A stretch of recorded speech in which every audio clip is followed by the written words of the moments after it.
Hey there, and welcome to the stream. Let's get started here. So we're going to be looking at some aspects of Japanese mythology and Japanese religion. And I'm using this video. It's like, why is Japanese mythology so unique? And I'm going to be pointing out the generalized parts inside of it. So stick around, join in, and ask questions if you have any. All right, here we go.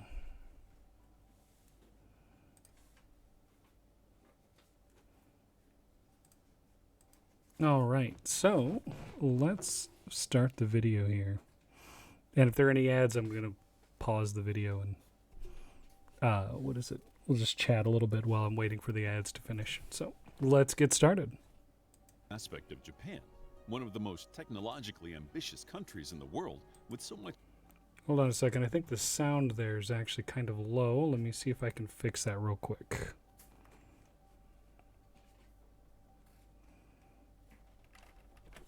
Give me just a second here. First time streamer problems. Which is not true, so. Much media in the mainstream does not attract enough attention. The reach and influence of anime are unparalleled. Yet, whenever they reference or channel religious ideas, they often do not find their mark because of the general incomprehension of Japanese mythology. Japan has always had a unique culture going back many centuries. So, it's not that Japanese culture is incomprehensible. That's kind of way out there. It's just, it's incomprehensible if you're trying to equate it to religion in like the sense of like the Judaic, like Christian style religions, because it's very different from that. So let's keep going and check this out more. It was not until the end of the Second World War and the arrival of the Allies, and especially the US, that Japan started opting for Western standards. Not true. So here's the funny thing behind this. So there was a time period that basically started near the end of the 1500s, first part of the 1600s. It's called the Sakoku period. It's the period in which Japan basically shut its borders and decided not to let anyone in, except for the Dutch. But the funny thing with this one is that what they ended up doing was, during this time period, Japan basically closed its borders, no one in, so no outside like technology came in. Well, in like, I think it's 1853, there was a ship, that came with a Commodore Perry, who basically knocked open the front gates of Japan because they couldn't shoot the ship with their guns, and the American ship had longer range guns than the Japanese ships, or the Japanese cannons that were on land. So they kept firing until finally they raised the white flag, let the ship into harbor and whatnot. And Japan then had an extreme boost of Western culture and Western influence at that point. And you see almost immediately after this time period where men are now like wearing suits instead of like traditional Japanese, like the hakama and like the kimono. And you see this entire shift in like hairstyles and women's clothing, and like there's a complete shift in culture.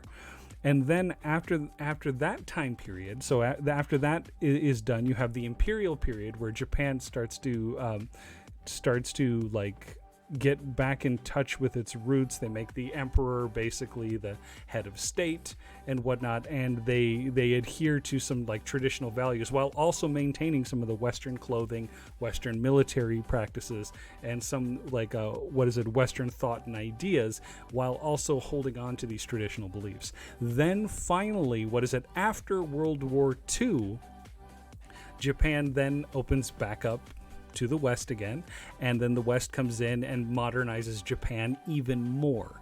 So this isn't something that just happened during World War II. This had been happening for a while. And you can honestly argue that in the 1500s, like the end of the 1400s, first part of the 1500s, during the colonialization of period, which the French and the Portuguese had come to Japan, as well as like the English and the Dutch, that Japan traded with them to modernize in specific types of weaponry and warfare, more specifically in guns at that point. So I mean, this is kind of laughable at this point. So let's move on and take a look and see what else is on here. Even then, they managed to retain certain facets of their culture. This contradiction at the heart of modern Japanese culture, where it welcomes unprecedented progress on the one hand and struggles to sustain its traditional values on the other, is quite ironic. This complex melting pot has given the modern world much of its apparent absurdities and niches. Without historical context, it seems difficult to understand the world of Japan. Without historical context, it seems it's very difficult to understand the beginning of this film. Still, by delving into the world of Japanese myth, religion, and folklore, one begins to understand the gravity of their philosophical and cultural perspective. Japan has never been exposed to the Middle Eastern religions in a significant fashion. That is a lie. That is a complete 100% fabricated lie. Like, in the 1500s, like I had said before, the Spanish and Portuguese came over with the blessing of the church. The church basically helped fund the ships that came over to Japan. And I forget the Pope's name, but it was one of the popes during that time that had basically decreed if you find any lands that are not, Christian, and you basically land on them, you can claim them as land for the church. So the Spanish and Portuguese and the Jesuit priests came to Japan first. Technically it was the Dutch, but the Dutch just wanted to trade goods and they weren't trading religion. So the Spanish and Portuguese, however, because they were, Catholic at the time, were bringing Catholicism into, Japan through the Jesuits. So Japan, since that point, has a huge tradition of Christian influence. Not to mention there's areas that are up in the northeastern part of Japan in Akita and Aomori where they have stuff that's completely dedicated to Christian thought and Christian philosophy. So there's Catholic churches that are up in there's Catholic churches I've seen in Akita, there's Catholic churches in Nagasaki, there are and these are, when I'm saying Catholic churches, I'm saying these are traditional Catholic churches, like they've been there for a very, very, very long time. And as a matter of fact, there's actually a story up in Aomori where supposedly instead of dying on the cross, Jesus decided to flee what we would call modern day Israel to Japan to live in Aomori, where he lived out the rest of his life and had children and a wife, and then he died and was buried there. They have a festival for him every year where they take this shrine box, this Japanese shrine box, up the mountain to basically commemorate Jesus's trek to Japan. So trying to say this is inherently false. So the Abrahamic religions seem just as novel to the Japanese as mythologies seem to Christians, Jews, and Muslims. Like I said, not true. Definitely not true. And just like all the other mythologies, it would be labeled as paganism in the West. The Norse and Roman mythologies have gone down the same semantic hole. Just like those two mythologies, Japanese mythology is very much tied to the history of Japan. Its folklore, stories, and myths have come together to form an innate understanding of life. The mythology is fundamental to the Japanese culture because it contains a manual for behaviors, customs, practices, and traditions, while dictating a relationship between the human and the divine. And if you notice, basically with all of those there, you could basically say that about most any culture. So, I'm still waiting to see like the major difference here. Although the word divine takes on a different meaning in Japanese culture than the assumed one. It's polytheistic. That's basically what it is. It's the best way to look at it. So if you're trying to, like, in essence, equate it to a Abrahamic religion, then yeah, you're definitely going to have problems. But if you're trying to equate this to a polytheistic religion, it works just fine. Like, almost like it's almost not identical, but similar to that of like a Greek mythology, in the sense of like gods, and gods have children, and those children are gods as well too. So since the historical influence is paramount, one must realize the historical contributions of three different ideologies to Japan: Buddhism, Confucianism, and the Shinto religion. The Shinto religion occupies perhaps the most important role in this religious trinity. The ancient native religion of Japan, Shinto, comes from Japanese lore and myths.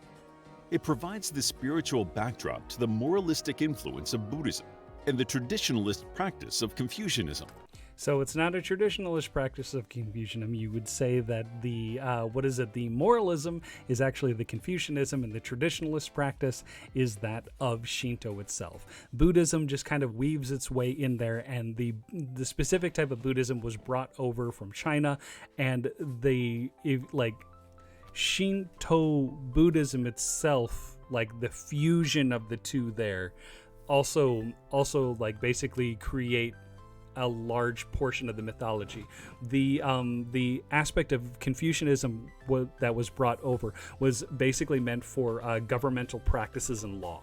That's like the whole purpose of it. It wasn't Confucianism wasn't brought over to. It was basically brought over to teach morality and ethics, and that's it. Like, there's no actual religious aspect to Confucianism. Confucianism is just like a set plan of how to run a society.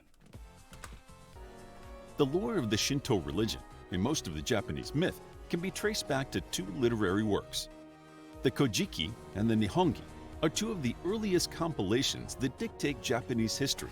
So the other thing to keep in mind is that the written characters, the Chinese characters that are used for like the Kojiki or the Nihongi, are used from a traditional Chinese writing system that was brought over in like the 600s. And so like this document is a document that was written after these characters were introduced to Japan in and around the year 600, and the writing system that they used during this consists entirely of Chinese characters, just like Chinese. So hiragana and katakana were not created until after this period in time. And in the process, had laid down the foundations of Japanese culture. Ritual is at the heart of the Shinto religion. It touches upon ethics, politics, family life, and social structures. The four affirmations of Shinto include tradition and family, love of nature, physical cleanliness, and matsuri, which uphold. So nature, physical cleanliness, matsuri, like family and whatnot. Yeah, those are all major aspects of Shintoism. Yeah, that is true. Holds the sanctity of rituals and festivities. Many festivities and cultural activities associated with the Japanese on, man? How you doing? Can be traced back to Shinto teachings. Sumo wrestling, for instance, can be attributed to Shinto culture. Yes. The other interesting thing is the scope of the Shinto religion. This system does not proclaim exposure and impose its way. Trying to see there, you have Chisai na. Sorry for my name. I'm not Japanese. I'm just trying to figure out what that last character is. I honestly haven't seen that kanji before, I don't think. But I know it's Chisai na something. So. So yeah, I'm Desperado Sensei. I've been living in Japan for almost 11 years now. And I studied Asian language and literature in university. So that's where I got my bachelor's degree. So that's why I'm going over this right now, because this seems a little bit, I don't know, it seems way too generalized. Well, it focuses on familial relationships and, at the most, extends to communal practices. So that's kind of almost backwards. It focuses mostly on communal practices and then extends to family relationships, because a lot of the rituals and traditions inside Japan require communal activities done together. So like as an example, if you were to go to, like, when my wife and I, when we went and we got married inside the like the marriage ritual, whatnot, you had to have the Miko dance, and like there are two different like styles of dances that you can choose from with that there. So there's like a traditional dance, and then there's the local dance from like that specific shrine in that specific area, and it's performed by usually 2 or more Miko at that time. So I mean, like Dontosai is a communal event. That's where in January, February, where you burn all of your charms and whatnot that you got the year before. The fuda, like the strips of the wooden placards that have all that stuff. Oh, you just got curious because you're learning Japanese? Well, great. I'll see if I can use some Japanese words in here. So you have like the futa, which is like the wooden plackets that they have like Buddhist sutras written on, and then you have like certain sheets of paper, your little charms that they have that you buy at shrines and whatnot that you put on your that you can put on like bags and whatnot. Like they're only supposed to be good for a year, and then you're supposed to throw them out during Dontosai, and that's where all of this stuff gets burnt and basically sent up to the gods, and then you go buy the stuff for the next year. So this is like the majority of stuff revolving around Shintoism is usually communal practices. This is why you never hear of Shinto missionary work in foreign lands like other religions. The reason why you don't hear that is because Shintoism adheres strictly to the Japanese gods, and the Japanese gods do not leave Japan. Basically, like the islands of Japan, they don't leave like what you would consider the whole islands of Japan. As a matter of fact, they don't even go to Okinawa. So, and they don't even go up to Hokkaido. They basically stay between Honshu and Kyushu. And the funny thing is that with those gods, there's a specific month out of the year, and if I'm not mistaken, it's also November, in which during November all the gods leave all the shrines and they go to Shimane, and they basically stay in a giant like temple there, and they stay there for an extended period of time. And then like basically they stay there for almost an entire month or an entire moon cycle, and then they go back to their own shrines afterwards. And as a matter of fact, that like it's known as the godless month in Japan. Another reason for the apparent obscurity of Shinto outside Japan is the explicit nature of Kojiki and the Nihongi. Due to their sexual content, they are considered inappropriate for children. Yes, it's basically like they don't skimp any details about which gods had which children and how those children were created.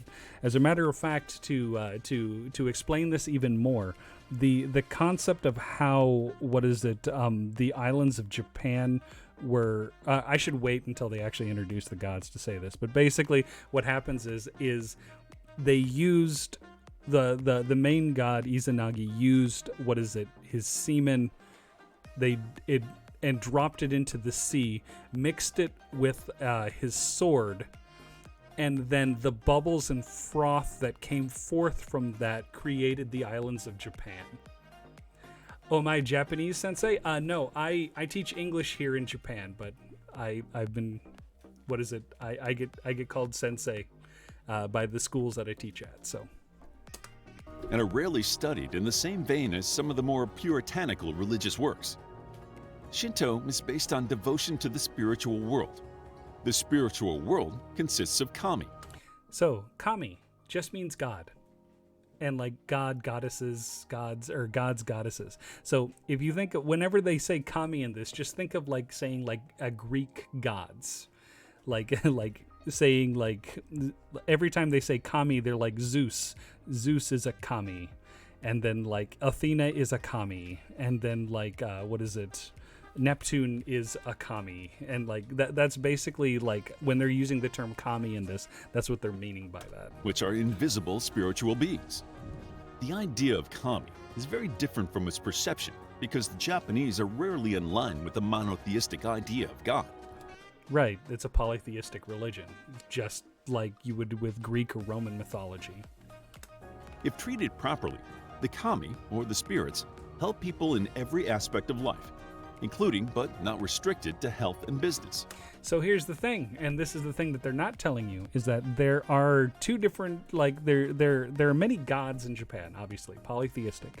But the funny thing is about this, is that there are two types of gods. They're the gods that you pray to because they're like a patron god of something. So let's just say you go to the shrine of the god of the harvest, and I think, if I'm not mistaken, Inari is the god of the harvest, and like rice harvest, and you would pray at that temple to Inari for a good crop of rice.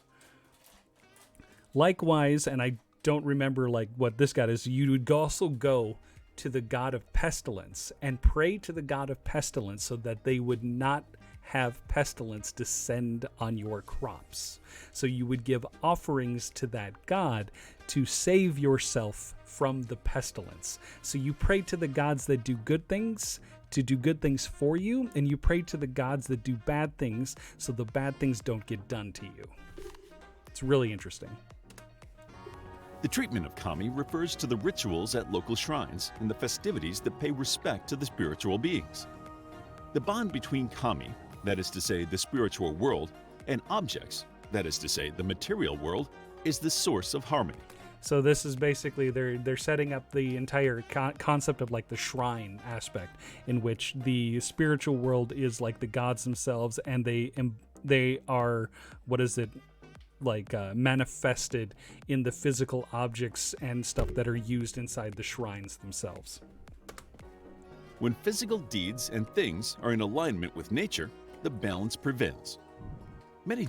So this is also another aspect of Buddhism that's brought in, that it talks about balance and balance with nature.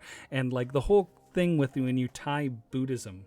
So I love Japanese history and mythology, but this is very complex. If you have any questions, be sure to ask, because I'll try and answer them the best I can. So here's the thing. With the way Buddhism and Shintoism work together is that Buddhism, like the main concept behind Buddhism is to reduce as much harm as possible. So you're not trying to reduce as much harm to nature, you're trying to reduce as much harm to animals, you're trying to reduce as much harm to other people. With the communal aspect of Shintoism, and what is it, also this with, and the the reduction of harm that Buddhism brings, the two of them mixed together make for a very cohesive, like collectivist society. So, and that's one of the main reasons why Japan, mixes Buddhism with Shintoism in that way. Japanese still practice Shinto today, although the people can practice it in very different ways. Which is very true, because there are certain Buddhist sects that do Zen Buddhism, like around the area where I live, where they do Zen Buddhism, where they try to practice basically clearing their minds entirely. So they're still conscious of the world around them, but they try to basically make their mind devoid of all thought.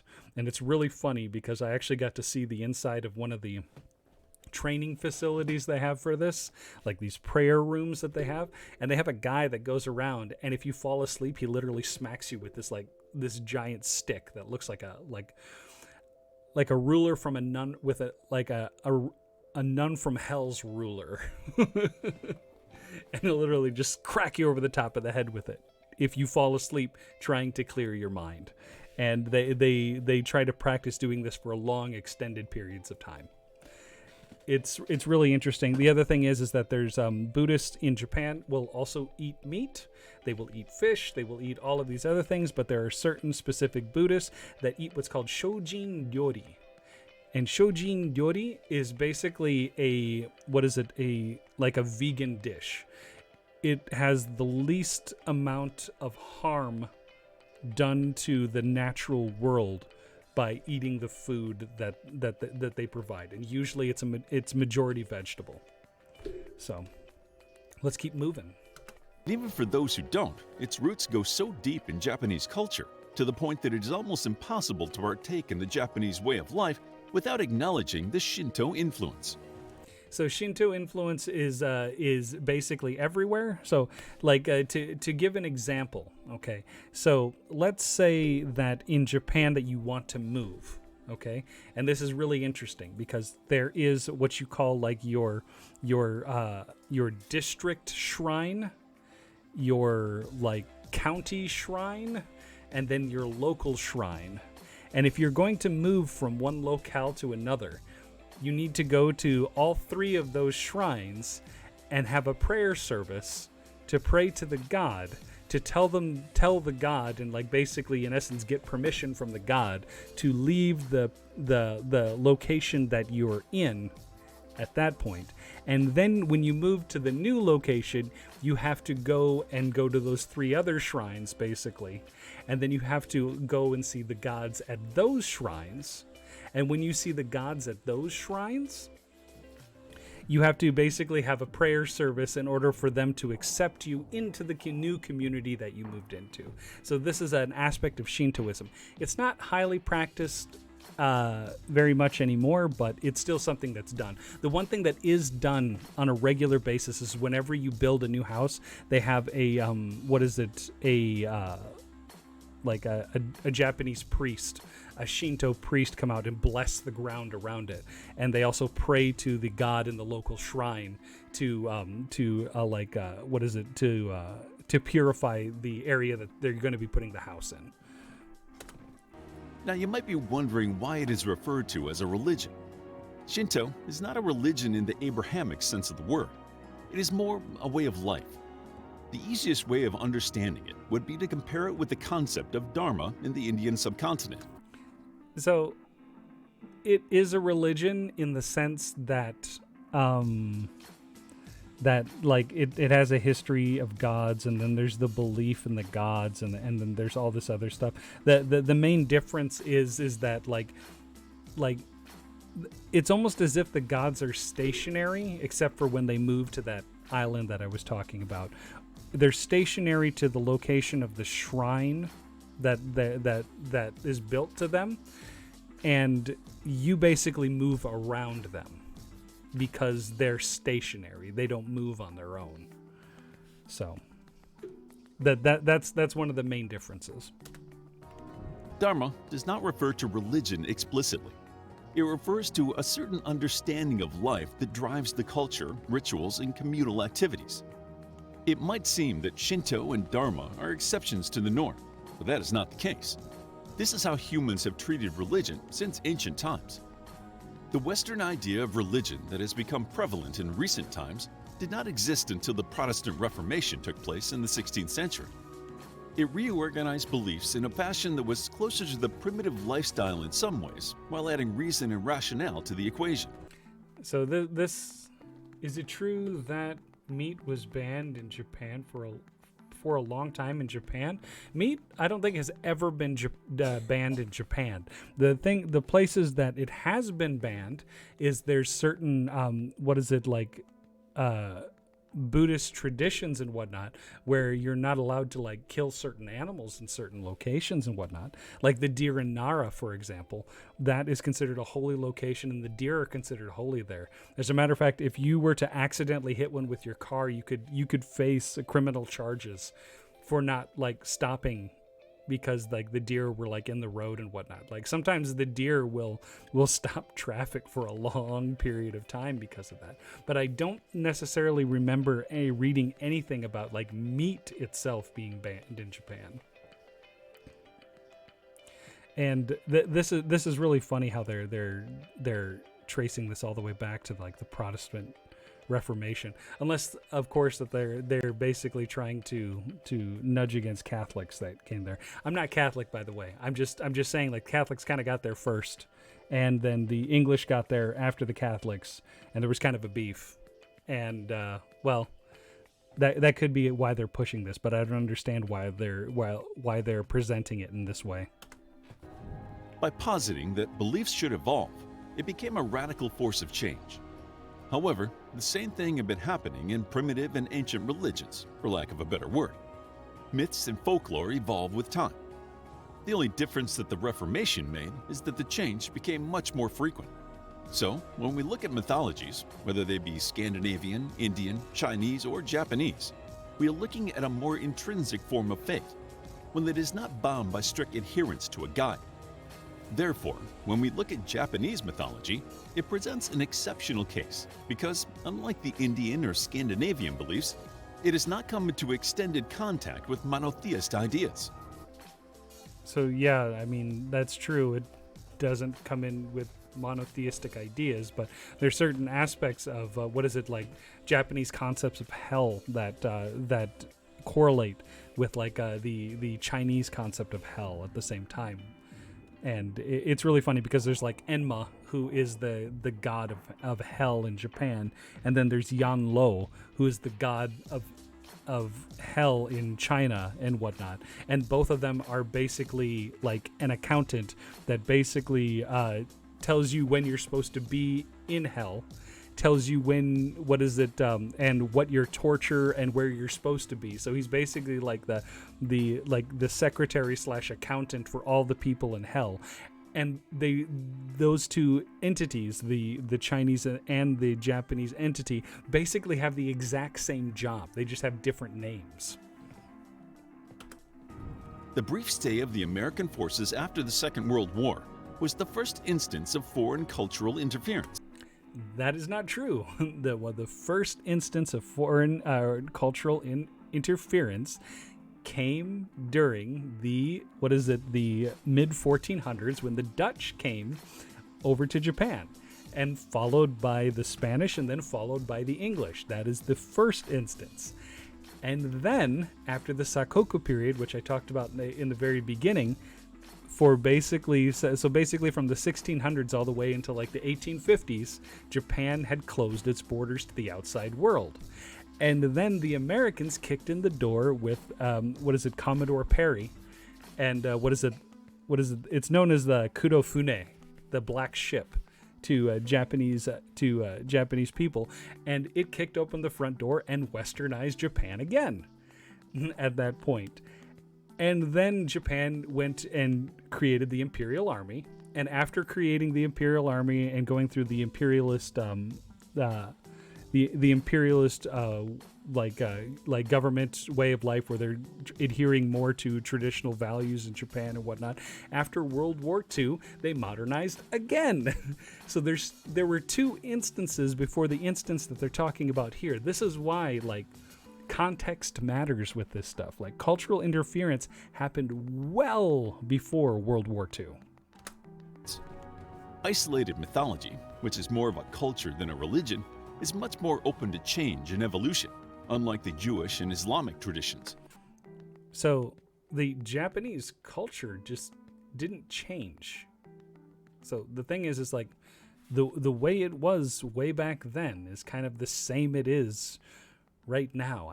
There really is no evolution to it. And the thing is like I said, there is no like major adherence to like gods, or like major adherence to like deities. There is no like interpretations of text and whatnot. There's basically gods. These gods are above the humans. These gods have specific like attributes, like they're known for doing certain things. You pray to those gods, and those gods basically give you graces, and then you go about your daily life. There is no like personal relationship that you have with any of these gods. These gods basically exist with you. They're just people you appeal to, for appealing to for like balance in nature and life, which is different than like Christian or like a Jewish or like Muslim beliefs, in which you have a personal relationship with the deity, or a personal relationship with like deifying figures and whatnot. And there's multiple interpretations of these texts and their meaning, and how to live your life. There really isn't much of that when it comes to the actual gods and like how people like live with the gods in Japan. I think we Oh, let me take and get rid of this real quick here. Hold on just a second. Let me take and play this real quick, and we'll get right back to the video. And let me pull this back up. Here we go. This can be proven by looking at the progress of Japanese culture in postmodern times. It has evolved in tangential ways, in various directions. Like the Indian Dharma, Shinto is merely a ritualistic center around which beliefs and ideas revolve. So here's a funny thing. You see all these different torii gates and whatnot that are here like this? So with torii gates, the funny thing about them is that the gods walk through the center. So you're not supposed to walk through the center of the gate because that's the god path. You're actually supposed to walk on the left or the right. And usually how it works is that you always walk to your left. So you'd be walking on the left-hand side, and the people that are leaving would be leaving from the right-hand side from your perspective. But the gods walk through the center. Japanese think of it as the ritualistic aspect of life instead of a belief system. This is why it has continued to exist alongside Buddhism and Confucianism.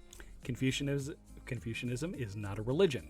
It is a code of ethics and morality that's applied to the state, devoid entirely of divine decree or divine inspiration.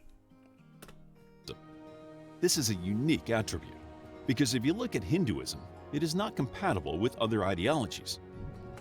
That's because Hinduism is a polytheistic religion, and those gods basically are like the head gods over other gods.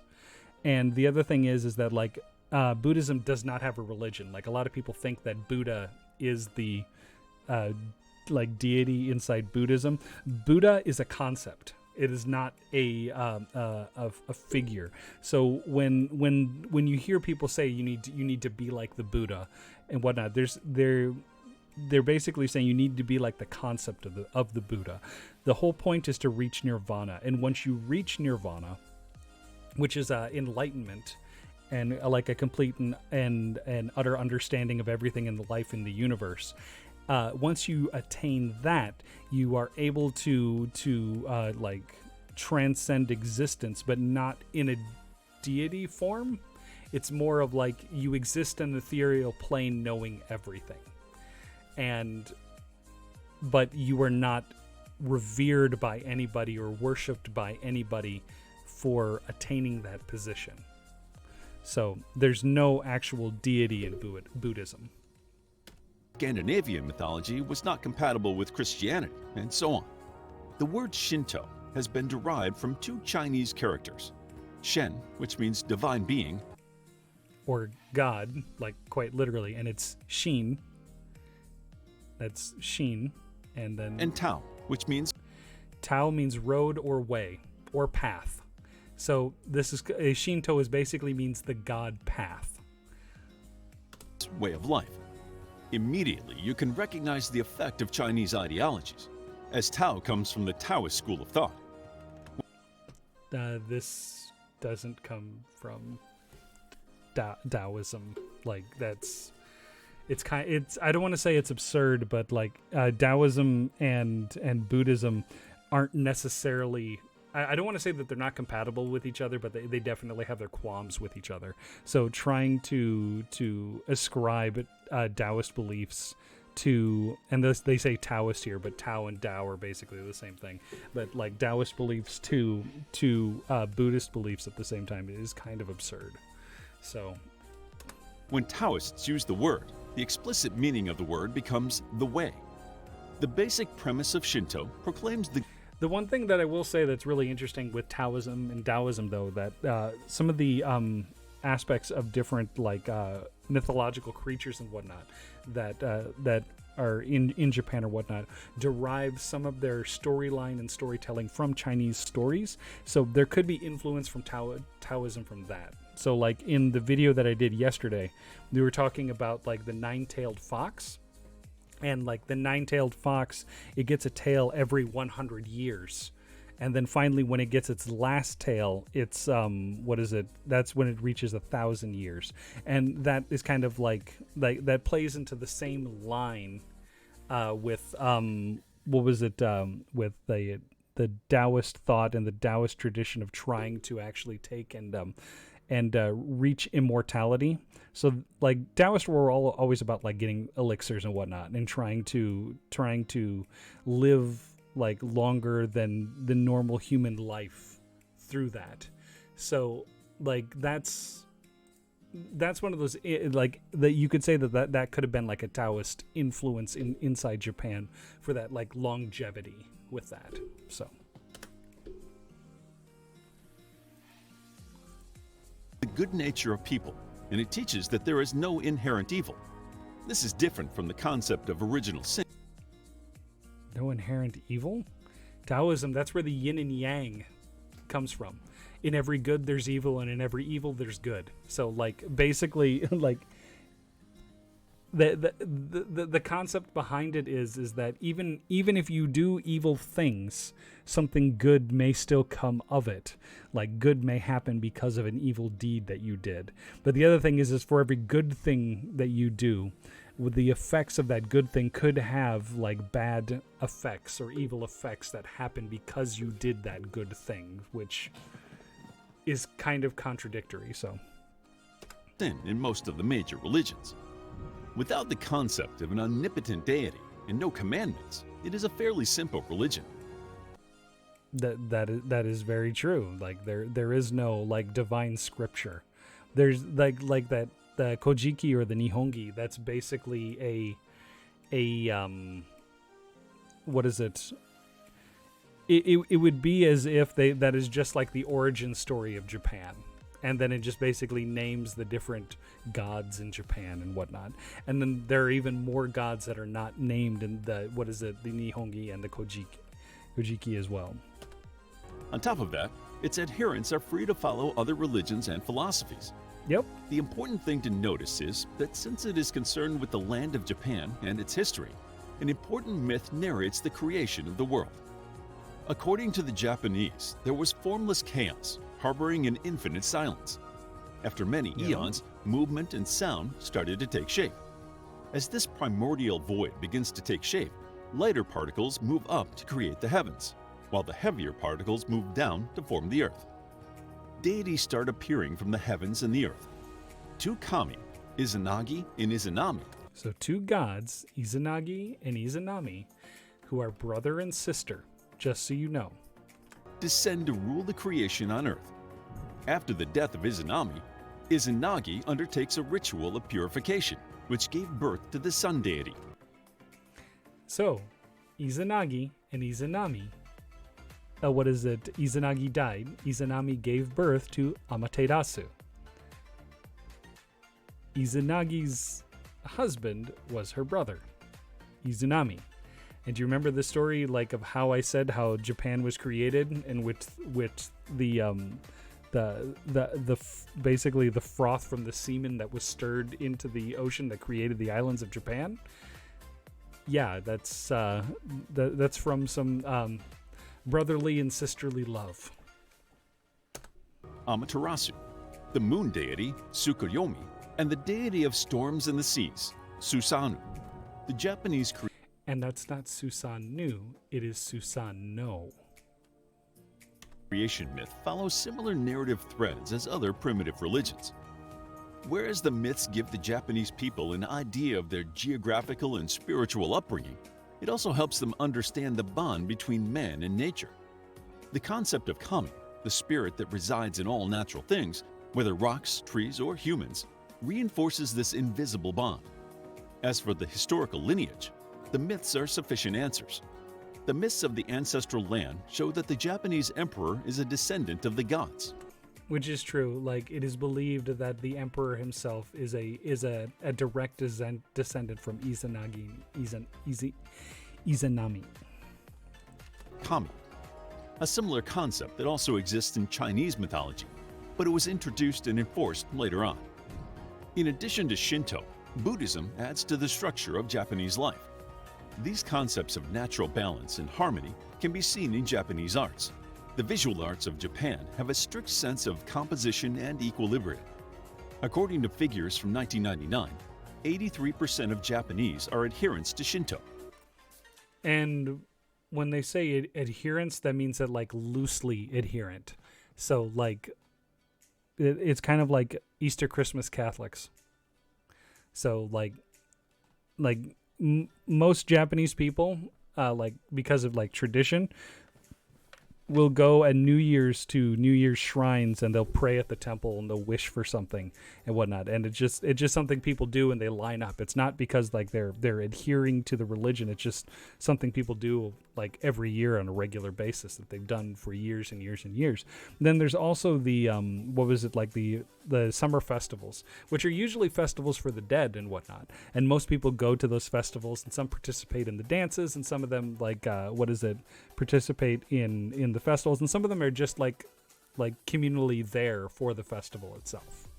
So if that's what they mean by like 83% of Japanese are adherent to Shinto, then yeah, they're correct. But if you're talking about people that like specifically go out of their way to adhere to all the different stricter points of Shintoism, then I would say that number's probably a lot smaller.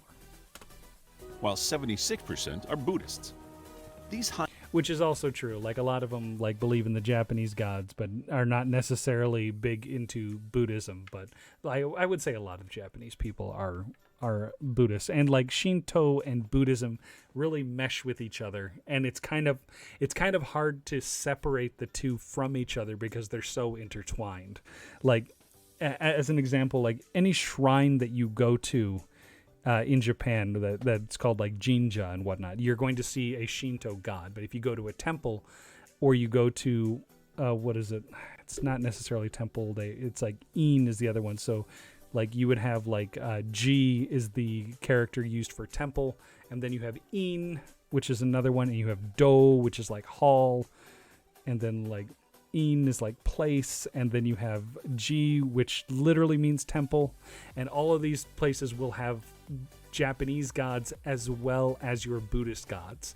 And especially if it's a place where there are like graves, you're definitely going to see a Kanon, who is the goddess of mercy, is the Buddhist goddess of mercy. So high numbers are due to the two religions blending with each other. Buddhism is cosmological in its approach, and this is not the type of Buddhism that is in Japan. This looks more like from Thailand, because this kind of these kind of entities, like how they're portrayed here, don't show up in Japan. Different types of, and I should say that like the Buddhism that's like in Thailand is very different from the Buddhism that is in like in Myanmar, which is different than the Buddhism that's in India, which is different than the Buddhism that is in like Nepal, in Bhutan, and China, and Japan. Like there are distinct differences, but you can definitely see similarities between the Buddhism from China and Japan. And the Buddhism in China and Japan is very different. I want to say vastly different than that of like India, Bhutan, like Thailand, and like Myanmar, and in those areas. Organized orders. On the other hand, Shinto is very open-ended and can be applied to life in whatever way you want to. The coexistence of the two ideologies might seem strange, given that they are at cross-purpose with each other. However, they're not at cross-purpose with each other. Like quite literally, like you can adhere to both without there's no real cross-purpose to it whatsoever. One can argue that it is because of the difference in their approaches that the two work so well together. The same can be said of Chinese mythology and Confucianism. One uses its mythological foundations, while the other provides the ethical foundation. And like I said before, Confucianism is not a religion. Confucianism, in and of itself, is just a moral code. But the case of Shinto and Buddhism is slightly different. Shinto provides the mythological and ritualistic basis to arrive at the pragmatic realities of life. In contrast, Buddhism provides the nuance of ethics to answer the larger questions. This interesting combination has prevailed for many centuries. We know when and where Buddhism came from, but like other mythologies, no one knows the origin of Shinto. Oh, that is an utter lie. That is a complete and utter lie. The origins of Shinto is very simple. And I'm going to simplify it down, but basically it goes back to ancestor worship.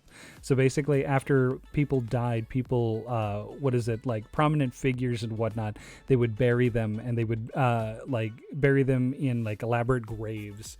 And inside those elaborate graves and whatnot, people would continue to pray to those ancestors. And when something good was ascribed to that ancestor, basically what ended up happening was you'd have something good happen, and then people would say, oh, I guess that person who died is helping us in the real world, so therefore we're going to create a shrine to this person that was helping us in the real world, and everyone's going to pray to them to have, like, in essence, like, have your crops, like save your crops and whatnot, and then have like a bountiful harvest. And then you have it where there's like somebody else is like is died and buried, and then you have bad things happen, and then people pray at the ancestral grave of a different person to try and soothe them so that bad things don't happen to people. And that is I don't want to even say likely, that is like the anthropological reasoning behind Shintoism and this adherence to gods, and the gods like granting specific like graces to people through like praying to them, or like the graces granted to people through like prayer to them and through like donations and whatnot.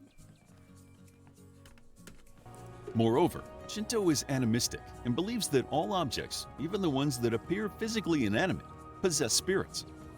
All of these possess spirits or can be possessed by spirits. And that's the other one.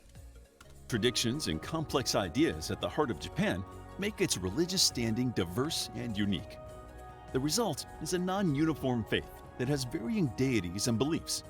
Like I said, like deities and whatnot, like there's like the five main deities that they talked about there: the Izanami, there's the Tsukiyomo, then there's Susanoo, and then there was, who am I missing? Oh, Amaterasu. And like, so you have those five gods, and then there's like a whole slew of gods underneath them. And like the story talks about, like the stories talk about like as an example, Inari is the son of Susanoo and whatnot. And then like you have, it's almost like Greek mythology where you have like the main pantheon of gods. Then you have all like the demigods and all of these other gods underneath them that are like directly family related to them and whatnot.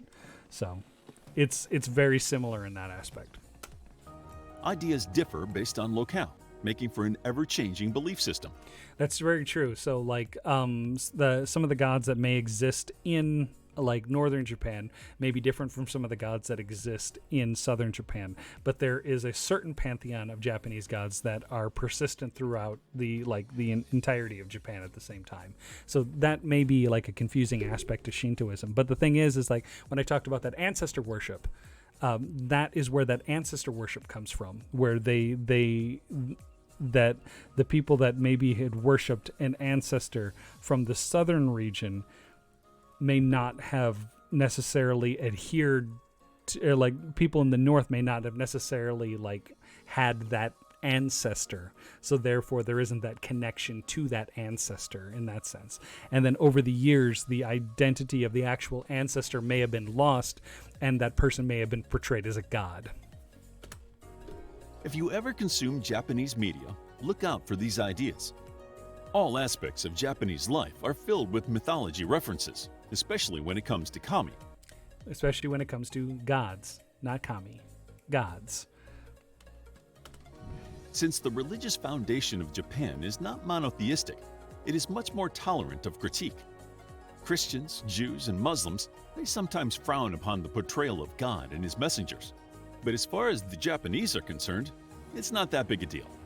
Right. Gods are stationary. And, like, you can pray to them or not pray to them. Like, that's like the whole thing. Like, if you miss praying to a god, it doesn't necessarily mean that your life is going to end for somebody in like Japan. It just means that you may not have gotten like all of the good graces from that god by not praying to them. These many factors combined provide the backdrop of Japan's religion and its mythology, ushering in a unique and intriguing perspective of this ancient culture. To learn more about why is Japanese mythology unique, check out our book, Japanese. I'm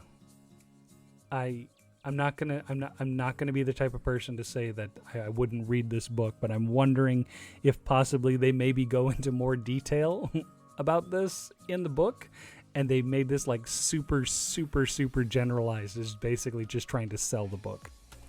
Mythology, a captivating guide to Japanese folklore, myths, fairy tales, yokai, heroes, and heroines. It's available. All right, well, I'm going to stop here with this here, and I am actually going to end the stream here. So I will find somebody to raid real quick. So give me just a second here, and we will find someone to raid.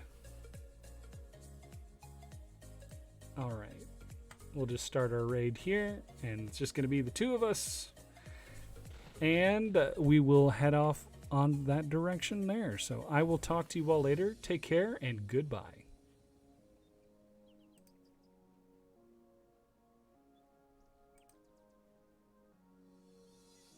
Brandon? Okay, we got 8 minutes for Brandon. Dylan! Dylan! You son of a bitch.